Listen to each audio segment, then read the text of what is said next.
Hey, it's Josh here from Retrobution. I'm starting a series of game reviews for the games that are appearing on the SNES Classic, so if you like our content here at Retrobution, please do subscribe for more and be sure to follow us on each of our social media channels. So without further ado, let's get into today's video.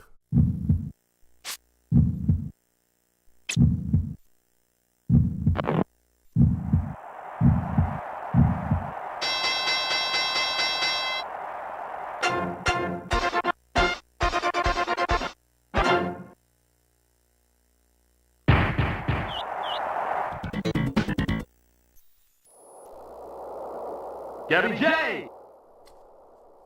Super Punch-Out! The return of Little Mac, the 4'8", 107 pounds man that kicked Iron Mike's ass. So let's get ready to rumble on this sequel to the NES Classic Super Punch-Out for the Super Nintendo Entertainment System, coming on the SNES Mini 29th of September.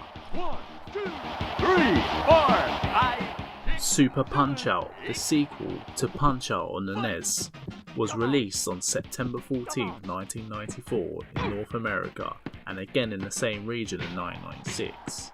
It was released in Europe on January 26, 1995 for the same console, and in Japan in 1998 the Nintendo Power Flash RAM cartridge series and the Super Famicom. In Super Punch-Out, the player controls the returning hero Little Mac as he fights his way to become the WVBA champion. Players, fighting from a behind-the-back perspective, must knock out their opponent in 3 minutes to win the match.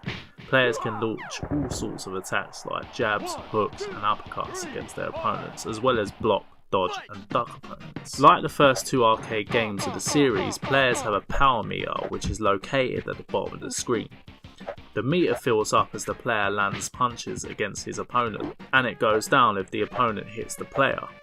When the power meter fills up completely, the player will be able to launch knockout punches such as uppercuts, hooks and rapid punches. These punches have a slight delay though in execution, but they can cause much more damage to the opponent. Players can also build up power as the match progresses on, as indicated in the background colour behind the player's face on the upper left corner of the screen, which goes from blue to green to yellow to red. The player reaches power-up status when the background colour reaches red. During this status, the player's punch speed and power increases. They lose their power-up status if they are knocked down.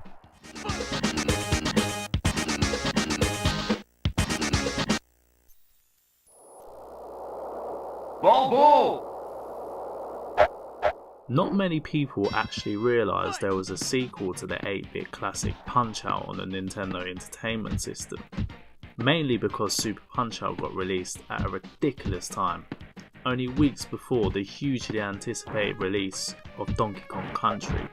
But hey, that was typical Nintendo marketing back in the 90s era, so it really didn't help Super Punch-Out's cause, as Donkey Kong Country really took a storm around its release. It's a shame really, because this game had so many improvements from the 8-bit classic. One notable change actually was the sacking of Mario as the referee, which has led to the opponents fighting dirtier than the original game. Damn WVBA, why you gotta sack Mario for? The guy was doing an okay job.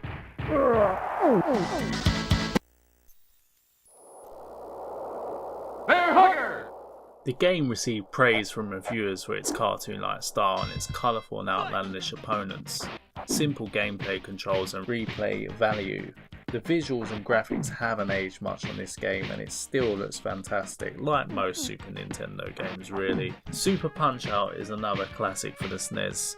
It's unfortunate that it did get released at a time where Donkey Kong Country was just coming out, so when you get hold of a SNES Classic Mini Edition on September the 29th, be sure to check out Super Punch-Out. It is a great game.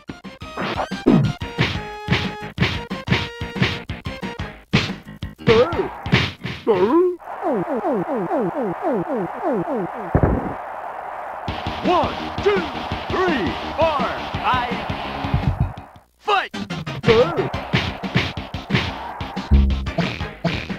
Thanks again for watching guys, and remember, if you like our content here at Retrobution, then please like, comment and subscribe. It will mean a lot to us. Thanks again, and another video will be coming soon.